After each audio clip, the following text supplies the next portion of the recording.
Lieutenant Governor Malcolm Wilson, your honorable bodies, ladies and gentlemen. If we turn the mic on, everybody will be able to hear better. Thank you very much. This is the 192nd session of the legislature. It's a great pleasure once again to greet old friends, to welcome new ones, and to present my annual message to your honorable bodies. At the outset, we might as well face the fact that this undoubtedly will be as challenging and difficult a session as we've experienced together. In my message last year, I cautioned we may well be reaching a point where the level of expectations of the American people is rising faster than it is possible for us to meet those expectations with revenues on a sound basis, on a basis that will not seriously affect the economic growth and increased job opportunities of the people. For us, last year's warning has become this year's reality. The dimension of the problem that New York State and its communities face this year is twice as large as it was last year. We're confronted and must deal with a grave fiscal crisis, a crisis affecting all the great urban states and cities and testing the very future of the American system, federal system. I propose to discuss this problem today in the perspective of the state's relationship to the nation. For the state of any state cannot be accurately described or understood unless we look at it not only as a single political body with its subdivisions, but also as a member of the federal system. This is the framework within which all states must function. To the degree that the federal system is or is not working effectively, the states feel the impact. Although this has always been true, it is even more important today in view of the increasingly complex and rapidly changing social and economic conditions which affect and confront every state and every local government. As many have pointed out, the federal system has not fully adjusted to these rapidly changing conditions, and as a result, an imbalance has developed within the system. The imbalance relates to the demands for the delivery of services placed on the various levels of government and their relative capacities to finance the cost of these services from their own tax resources. This growing imbalance, resulting from the disproportionate increase in demand on local and state governments as related to their tax resources, is causing a crisis for the urbanized states and their local governments. Now, no state has done more than New York to meet its own problems, to fulfill its obligations as a responsible partner within the federal system. No state has done more to face up to the new problems and to develop sound and imaginative new approaches to meet them. These new approaches have been built with an understanding of the dynamics of state and local government in today's highly complex society. As a result, they have both expanded the role of the state in providing direct services and strengthened the capability of local governments to meet their own essential responsibilities. Expansion of the state's role in providing direct services has not been accomplished at the expense of local government. On the contrary, we have at the same time strengthened and supplemented the role of local government by greatly increasing state aid. We are now number one among all of the states in the nation in the per capita aid support of local governments and local public schools. For the 1959-60 fiscal year, to my recommendations for the 1969-70, we have more than tripled state aid to education, from $621 million to over $2 billion this year. Increased almost 4 times the total state aid to localities, from about $1 billion to $4 billion. And increased more than 4 times the state's aid to New York City, from $393 million to $1.7 billion.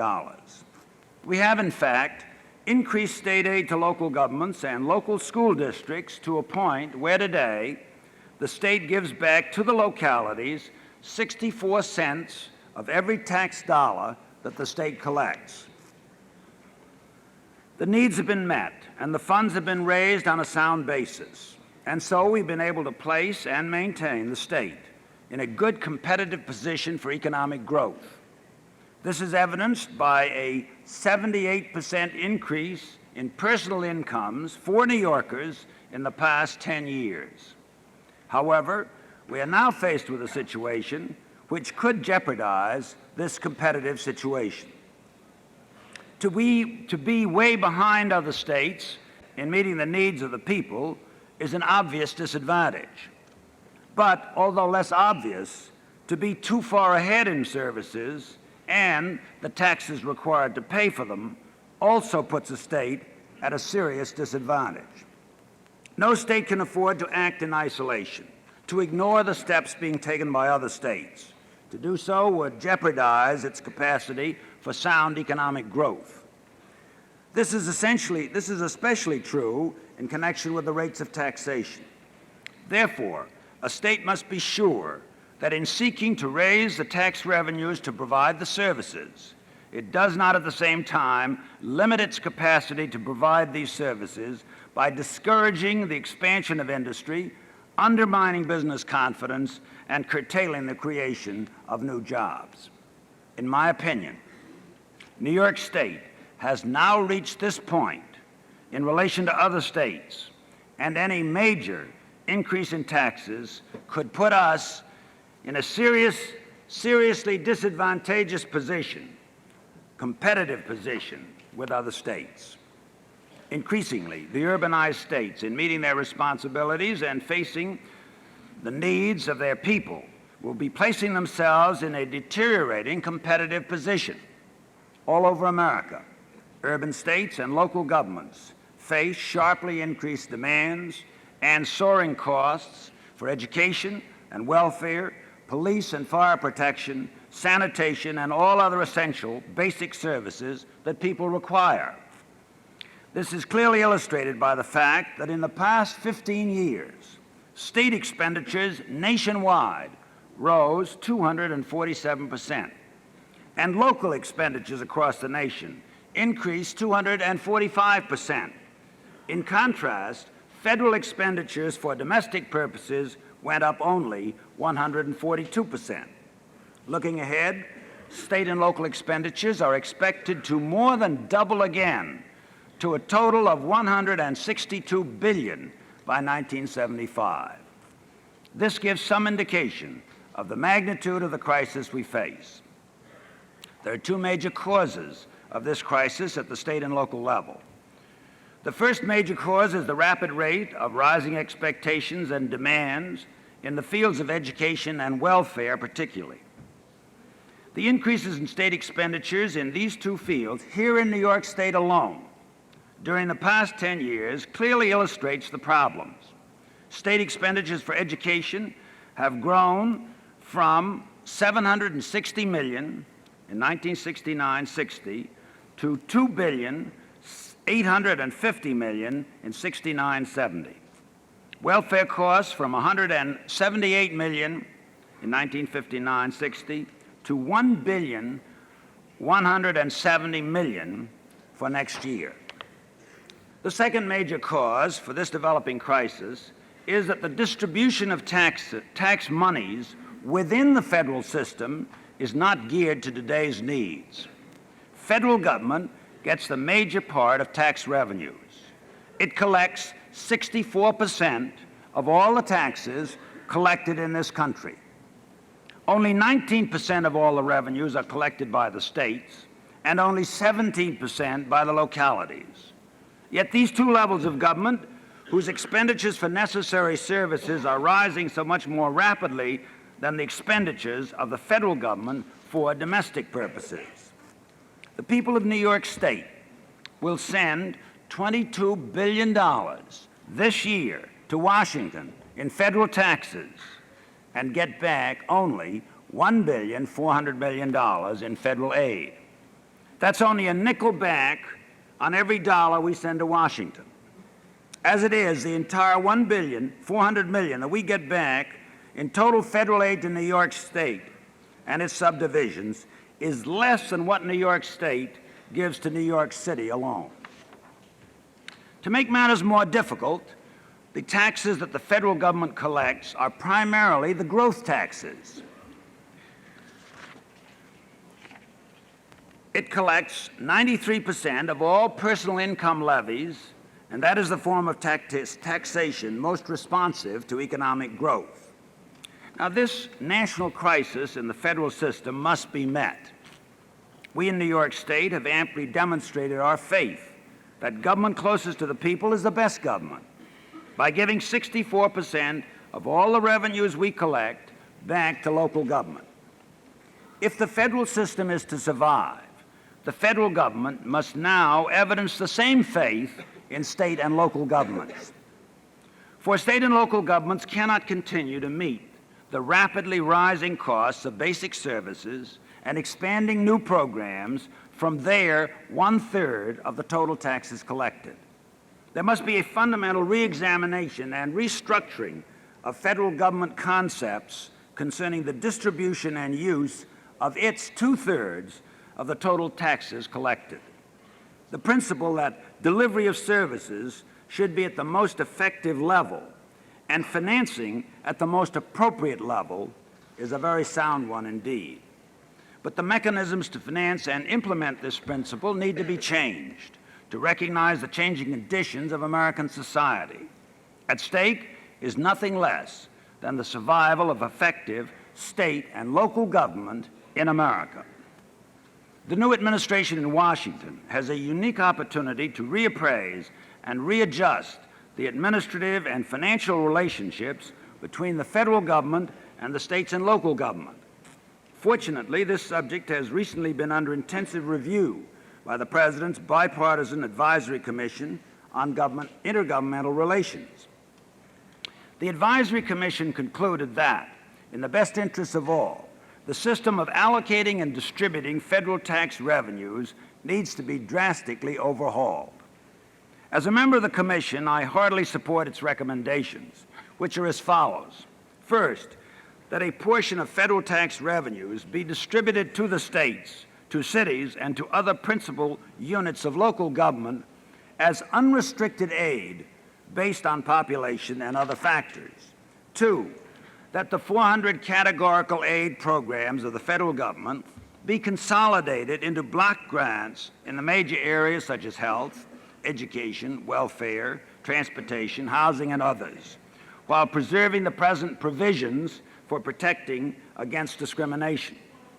Three, that the future use of categorical aid programs should be limited to those experimental programs the federal government wishes to initiate, and that four, that the President should be given the same authority to reorganize the structure of grant and aid programs that he has had to reorganize the structure of the executive branch, namely, to submit a plan which becomes effective in 90 days unless the Congress vetoes it. Now, in addition to these proposals of the Advisory Committee on Intergovernmental Relations, I make the following proposals, which were also foreseen as possibilities by the Commission.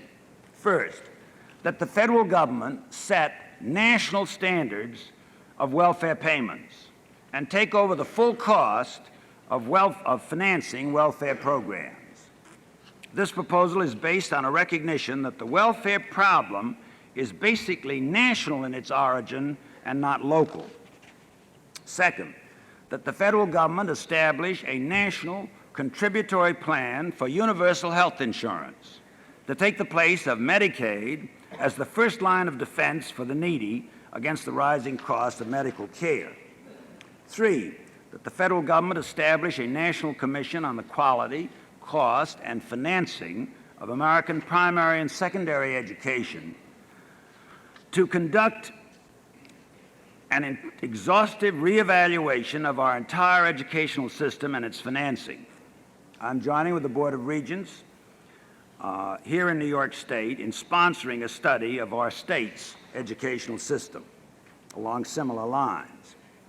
Now, in cooperation with my fellow governors, I will work closely with the incoming national administration and the Congress to bring about a better understanding of the challenge facing the federal system. We must all do everything possible to persuade the federal government to enact the recommendations of the Advisory Commission on Intergovernmental Relations and the two specific proposals for financing welfare and adopting universal health insurance. For these would cure the imbalance in the federal system and preserve the ability of state and local governments to meet their responsibilities to the people. In the interim, however, the immediate issue is not what Washington ought to do soon, but what we must do now. This year, the state, as I mentioned, faces a fiscal crisis.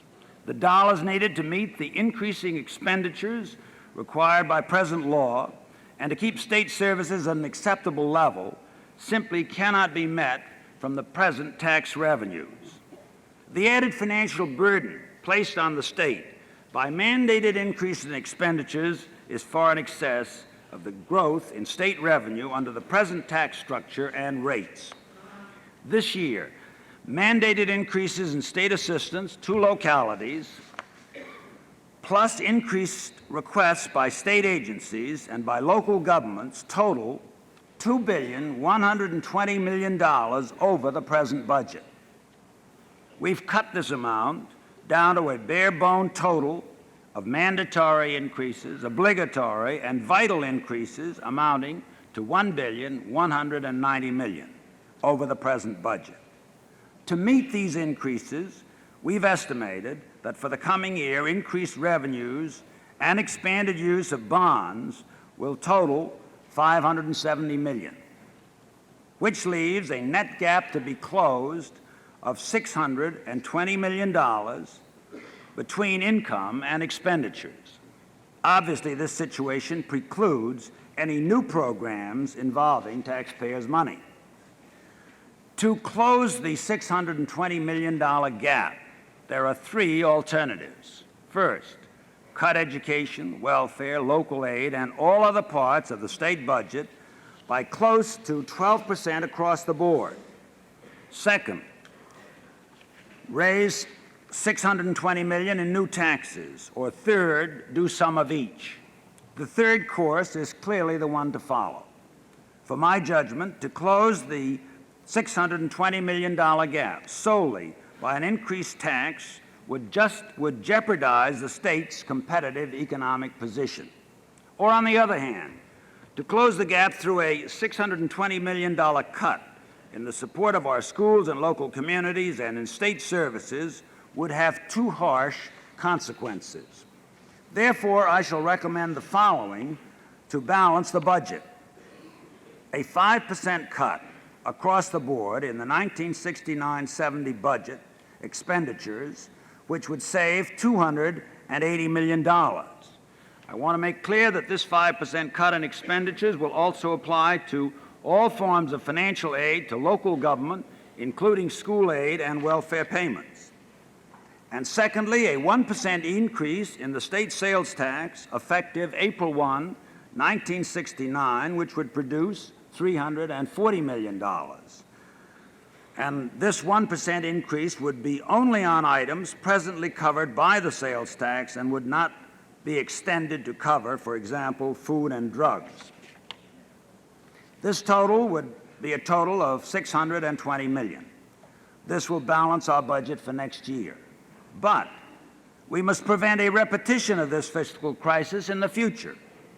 As I've already indicated, part of the basic problem is that New York has reached a point where state aid payments, as required under existing statutory aid formulas, are now increasing much faster than our revenue growth under our existing tax structure. Thus, as matters now stand, we have a built-in automatic increase in state aid to local governments that will require an increase in state taxes virtually every year unless the formulas are revised. In order to bring a halt to this situation in the future, it is evident there must be a revision of state aid formulas beginning with the fiscal year 1970-71. I shall recommend such revisions to you so that the liabilities of the state for local assistance and state purposes expenditures will be within the competitive capacity of the state to pay for them until the federal government assumes more of the cost. Now, because of the time or the lack of time, I will not read the rest of this message, which deals with such vital subjects as the big city problems, the need to strengthen the Taylor law, more effective state government. However, important recommendations are made for your consideration on these matters and on crime control, economic development, human rights, labor and individual opportunity, consumer protection, education, health, mental health, and transportation. In conclusion, let me say once again that the fiscal situation is our greatest single problem this year. It affects our approach to all other problems. Its solution will require us as public officials to exercise the utmost courage, judgment, balance, and objective seeking of the greatest good for the greatest number. It will likewise require the people of New York State to practice the utmost restraint and responsibility in their demands on the public treasury. For until there is a correction in the imbalance of the federal system, the difficult fiscal steps that I have recommended are unavoidable if we're to preserve the state's competitive economic position with all that it means in terms of better standards of living for the people of New York State. I believe that these proposals which I am recommending strike a prudent balance, that they express our deep concern for people, that they weigh not only the human needs for services and assistance, but also the hardships that so many people of New York State are facing in paying their taxes and making ends meet in times when inflation exacerbates all our other problems. The days ahead will be difficult. There are no easy solutions, but the genius of the American federal system is its capacity to adapt to changing times. That is why it has endured so long. I'm confident that we shall find the right solutions. With a high sense of duty and with God's help, let us pursue our mission and exercise our responsibilities for the people of the great Empire State. I thank you very much indeed.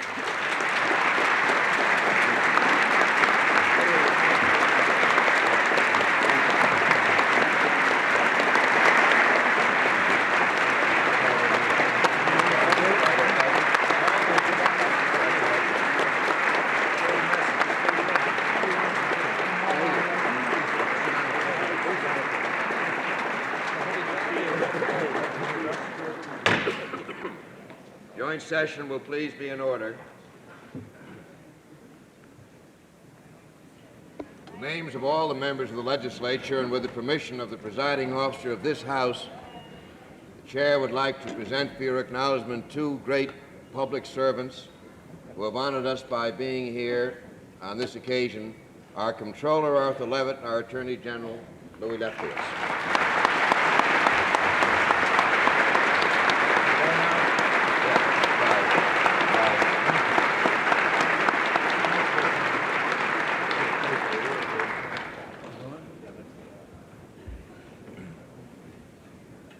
Gentlemen,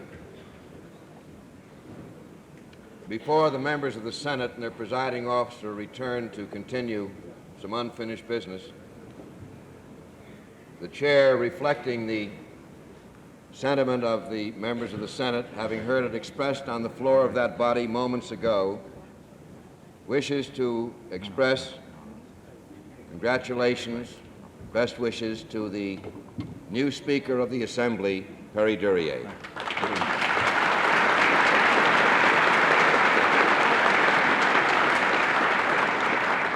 And to the new Minority Leader, Assemblyman Stanley Steingart. I appointed the new Majority Leader, John Keesler.